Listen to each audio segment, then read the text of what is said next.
pour moi autres citoyens du monde entier moo ñu déranger. Oui alors si beneen sujet bu ñu ciy wax quand même ça fait plusieurs semaines ñu ngi koy waxtaanee mu nekk ces rapports publiés par kuréel gi di CENTIF alors notamment bi nga xamante ne ñu ngi ciy tudd le fils de Macky Sall Amadou Sall qui est bi nekkul sax ci réew mi waaye mu am ay rebondissement yu bëri.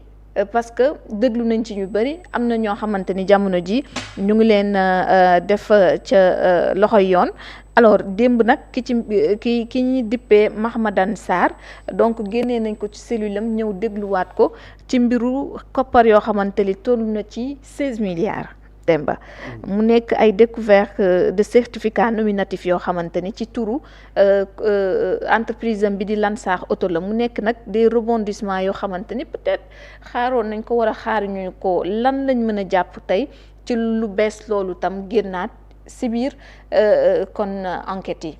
waaw ñun dañoo gaaw a fàtte Sénégal. Et des fois dañuy gaaw a fàtte très vite mais ces signaux-là. yàggul dara. bi rapport Cour des comptes bi il faut ñu xam ces signaux-là. c'est pas le rapport de la CENTIF. c'est le rapport de la Cour des comptes de 2024 sur la situation des finances publiques. de 2019 à 2024. et soo demee ci rapport boobu. peut-être xëy na ñiy seetaan yor nañ ko. nañu dem ci page 39. page 39. dinañ ko fi gis. ça c'est la Cour des comptes. moom moo wax ne par exemple xam nga dañ ne les cénaux ont été émis au nom de la société Lansar Automobile SUAB. Oui. après 5 jours après la présidentielle. Justement. mais am na des cénaux émis 2 jours après la présidentielle. Hein? Par exemple ça y est là 3 cénaux émis le 26 mars 2024 pour un montant de 5 milliards 96 millions. Résultant des frais encouru par Synergie Afrique 4 milliards et quelques et Enan Chine 791 millions de francs CFA. Ça c'est en guise d'indemnisation suite aux événements de février 2024 lorsque élection bi dañ ko repoussé ñu ne léegi manifestation yooyu yi xewoon ci Sénégal entreprise yi ma limal la dañoo yàqule ñu ne léegi dañ leen di fay dañ leen di indemniser et l'indemnisation c'est à hauteur de d'accord de 5,96 milliards. Et là, c'est 2 jours après la présidentielle. C'était le 26 mars 2024. léegi cénaux yi ngay gis pour Lansar Automobile. ça y est là, c'est la page par exemple 39. dañ ne 4 par exemple on vous dit 4 cénaux émis le 29 mars 2024 au nom de Lansar Auto SUAB pour un montant de 16,57 milliards. du moo fa ne. alors ñu ne 57 milliards de francs CFA pour le règlement des factures relatives à la location de véhicules au profit des services de l'État dans le cadre des événements organisés sur l'ensemble du territoire sénégalais et durant lesquels les autorités doivent être présentes et du transport des hôtes de l'État, mission du Sénégal pour les gestions 2020, 2021, 2022 et 2023. Donc, lii c'est dans le rapport de la Cour des comptes puisque dañu doon def maintenant situation des finances publiques 2019 et 2024 donc fii dañ ne gestion ci facture yooyu c'est entre 2020 et 2023 léegi diggante boobu la facture s'élève à 16,57 milliards léegi ñu ne moom facture boobu état wu Sénégal moo loué ay oto ci benn waay bu tudd Mahmadane Sarr borom Lansar automobile SUAB la moom moo ko loué état wu Sénégal léegi nag ci li mu ko loué ci période 2020 bi 2023 il a fallu maintenant après la présidence de 2024 précisément le 24 mars 2024 5 jours après ñu émettre maanaam joxe ordre nañu fay ñii nañu fay factures yi d'accord yi nga xamante ni am na 2020 ba 2023 mu toll ci 16 milliards 57 millions de francs CFA nañu ko fay waa ji nga xamante ne d'accord jàpp nañ ne dafa loué oto ci état wu Sénégal période boobu man question bi kay mooy waaw nee nañ dañu waroon def ay tournée ci réew fu ne sur toute l'étendue du territoire lañu wax et ci rencontre yooyu autorités yi dañoo waroon fekkee léegi autorités yi dañ doon amaale seen i invité. oui waaw léegi invité man période boobu lan la période boobu temps wu Covid. te amul woon dem ak ñëw. waaw on se rappelle. léegi oto yooyu kon lan ngay loué état oti état. xanaa bu dee ministre yi moo war a déplacé oto bi ministre am na oto bi. léegi ministre boo amee oto looy loué oto beneen pour ministre war si dugg autorité yi la ñuy wax. bu dee gouverneur yi xanaa gouverneur yi am nañ seen oto de véhicule de fonction et véhicule de service. su dee directeurs yi les directeurs généraux ont des véhicules et l' état du Sénégal a un parc automobile. bu dee la présidence a un parc automobile pour la présidence de la République léegi nag waxuma amul mais la justice sénégalaise devra d'accord mu xóotal pour xam effectivement. est-ce que oto yi ñu loué sax balaa ñu naan montant bi est-ce que ñu wax ne loué nañ ko période boobu 2020 ba 2023. Est-ce que réellement ces voitures ont été louées? C'est ça la question. Oui. Est-ce que elles ont été louées ba ñu war a fay 16 milliards 57 millions de francs CFA 16 milliards. pour une location tout est en 16 milliards de francs CFA. De francs CFA 57. Et loolu je dis bien. C'est une partie de ces scénos là yi nga xamante ni dañ leen fay il y a d'autres scénos yoo xam moo gën a cher fukk. di 16 milliards la. li ñu fasal si Lansar Auto mais surtout lan moo waraloon peut-être les interrogations yi di nekk autour précipitation yi am 5 jours ginnaaw élection président Diomaye Faye ñu xaatim li nga xamante ni moom moo di ces certificats là. mais suñ ko fayuloon avant bu Diomaye toogee duñ ko fay tu penses que dañ koy fay ce qui s'est passé jamono ji on a arrêté beaucoup de conventions n'est-ce pas. Alors est-ce que jamono bi ñuy convention c'est des millions soo ko dajalee ay millions lay def waaw léegi bu dee état daf ne man damaa ñëw dama war a def situation réew mi xool situation projet yi. xool également li état a def engagement ñu xool ndax lépp jaar na yoon su boobaa lii balaa nga koy fay da ngay xoolaat bu baax balaa ngay génnee 16 milliards 57 millions donc jàppal ne si bu dee fayuñ ko woon avant Diomaye toog ci bureau am foofu. muy daganal di jox ordre ministre des finances. balaa mu naan Cheikh Diba fayal diw da koy leer nañ diw mi ñu war a fay xaaral ñu vérifier la preuve les médias sénégalais ont vu leur subvention être suspendue.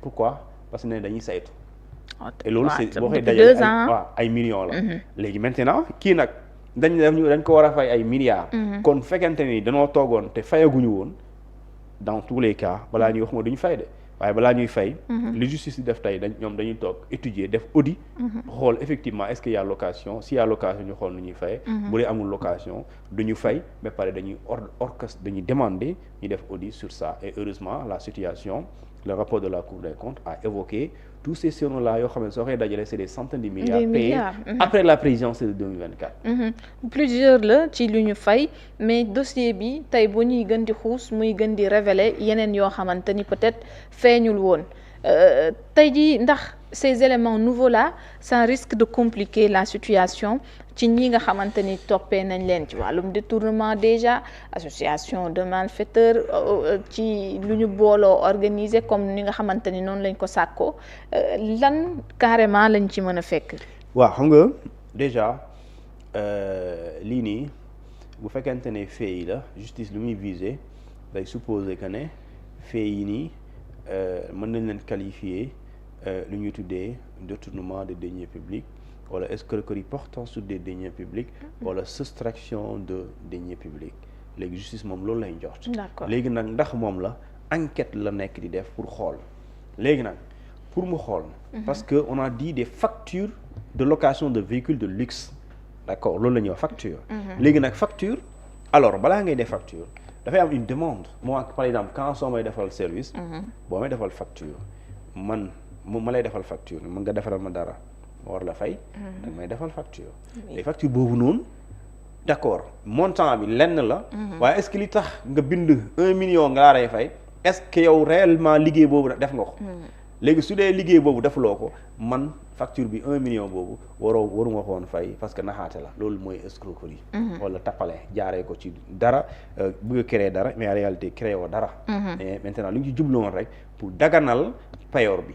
parce que quand il y a facture. on a l'impression que c'est légal c'est normé alors qu'en réalité soo xoolee ci contenu bi il y a rien qui est réalisé mooy tu crées un marché nga ne tabaxal ñu dara ñu fay marché bi mais en réalité tabax boobu dara génnul léegi nag ñi nga xamante ne ñoom ñooy ñu ni tudd ci loolu la loi sénégalaise est très claire daf ne wàllu détournement de deniers publics mooy si article 152 153 154 et 155 du code pénal sénégalais daf ne ñaari nit ñoo am ñi nga xamante ni ñoom dañoo am mandat nominatif wala ñu am mandat électif ñu tuddee leen dans tous les cas des agents publics wala ñoo xamante ni c'est des particuliers du ñu ay agents publics du ñu benn fonctionnaire waaye ñoom nit lañ nii soit ñu nekk ay commerçants wala ñu nekk ay hommes d'affaires waaye gis nañ leen danoo lëkkaloo ñu nekk ci biir pour soutirer trésor public xaalis ñu ne ñi nga xamante ne ñoom ñooy les agents publics ñu bénéficier wu nomination wala élection ba pare ñu tudd leen ci njuuj njaaj bu dee justice moo leen reconnaître coupable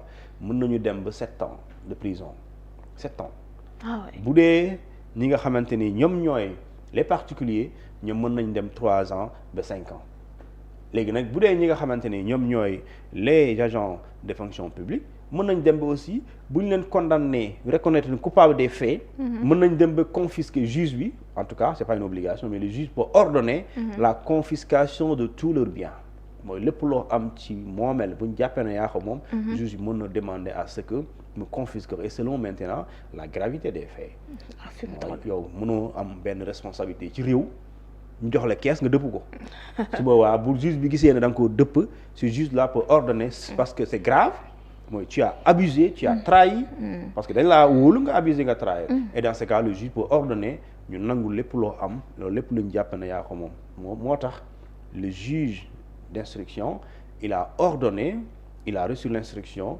de mu appliquer mu jël ay mesures conservatoires mooy bu ñu jàppee ne yow mii ñu indi ci kanamu yoon yaa moom oto bii wala yaa moom immeuble bële dañ koy téyewaale ñu def enquête au cas où bu ñu xamee ne yow yaa def te leer nañu loolu ñu def téyewaale ko loxo bu état waree jël alal ju nekk problème moo tax muy jël ay mesures conservatoires pour que mu bañ a échapper d'accord à la justice. Interdiction de sortie du territoire gis nañ ko ci ñu waxoon ko ci ñenn ñi comme le cas Wally Seck mais après gis nañ le journaliste Madiambal sax doon annoncé que ni loolu finalement dindi nañ ko ba déjà moom mi ngi ci réew mi kon kooku moom tamit ci biir implication ci dossier bi lan lañ ci mën a xaar. waaw xam nga l'opposition nit boo ko defee opposition day am sens su fekkente ni mu ngi ci biir réew.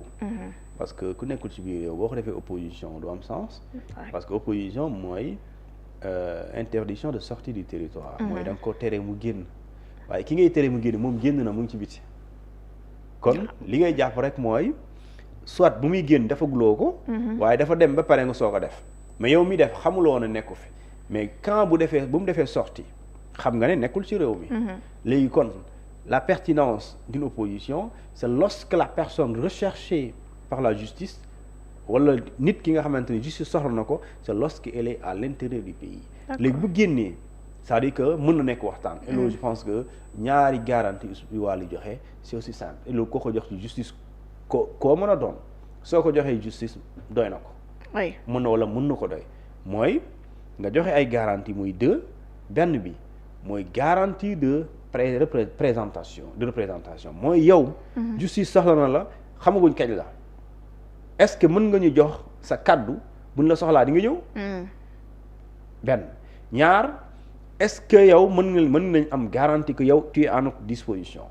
mooy s'assurer que tu vas te présenter benn deux nga assurer que ne tu es à la disposition de la justice et dans ce cas soo ko defee justice moo joxe ordre pour ñu def opposition cette même justice là peut retirer cet ordre pour que la police des frontières moom tamit mu teggi boobu mesure et su boobaa quand tu viens à l'Assemblée nationale la police ne te fera rien sinon vérifier ndax sa document yëpp jaar na yoon sinon moom du la jàpp parce que moom daa joxoon ordre rek.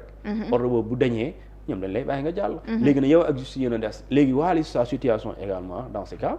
la Wally mu ngi à la disposition de la justice alors par le biais de ses avocats garanti na dina ñëw donc justice moom moo ci des. justice bu ko soxlaa bu ko neexee mu woo ko suba wala mu woo ko ginnaaw suba wala mun a waxul lundi est-ce que tey sa woowuñ ko parce que façon mun nekk dans la plus grande discrétion. comme le cas de Samuel Sarr aussi bi nga xam te ni auditionné nañ ko te après le